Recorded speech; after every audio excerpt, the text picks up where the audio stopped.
So hello everyone, welcome back to my channel. તો ભાઈ આજે મારા દિવસની શરૂઆત કંઈ એમ રહી કે બધાથી પહેલાં મેં અફઝલને કીધું કે તમે મને થોડોક સામાન લાવીને આપી દો તો પછી મારા કામ કંઈ થાય. તો અફઝલે સામાન લાવીને આપ્યો તો ભાઈ મેં બધાથી પહેલાં મારા માટે નાસ્તા બનાવવાની શરૂઆત કરી નાખી, કેમ કે અફઝલ અને આયત જઈ લાગ્યા. તો મેં પછી મારી મસ્ત કડક ચા મૂકી, ચા પીને થોડુંક માઇન્ડ ફ્રેશ થયું મારું.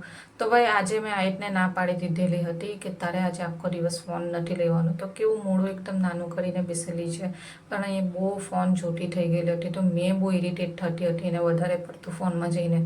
તો ભાઈ સાંજે અફઝલે ના પાડી દીધેલી હતી કે ભાઈ કંઈ ખાવાનું નહીં બનાવતી, અમે લોકો મતલબ આપણે લોકો બહાર જમવા જશું.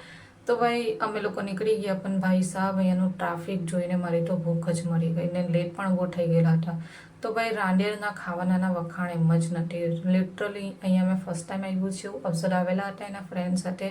તો અફઝલને અહીંયાનો ટેસ્ટ બહુ સારો લાગેલો હતો. આજે અમને લઈને આવ્યા તો હા ભાઈ સાહેબ અફઝલ સાચું જ કહેતા હતા, બહુ મસ્ત ટેસ્ટ છે હતો અહીંયાનો. તો ભાઈ આપણે લોકો કોઈ બી જગ્યાએ જાવે પણ આપણા બચ્ચાઓના નાટક થોડાક રહેવાના. તો આયતને મેં છે ને ચપાટી તોડીને આપી રહેલી છું, એની આખી ડીશ રેડી કરીને આપું છું. એને એવું લાગે છે કે આ ઘર જ છે, પણ આયતને પણ અહીંયાનો ટેસ્ટ બહુ સારો લાગ્યો, બહુ ટેસ્ટી છે મમ્મા કરીને બહુ તારીફ કરી રહેલી હતી મારી છોકરી. પણ મને કહી રહેલી હતી કે મમ્મા તમે પણ આવી રીતના બનાવો. પણ હવે બાળકને કોણ કેવી રીતે સમજાવે કે અહીંયાનું વસ્તુ અલગ હોય, ઘરની વસ્તુ અલગ હોય.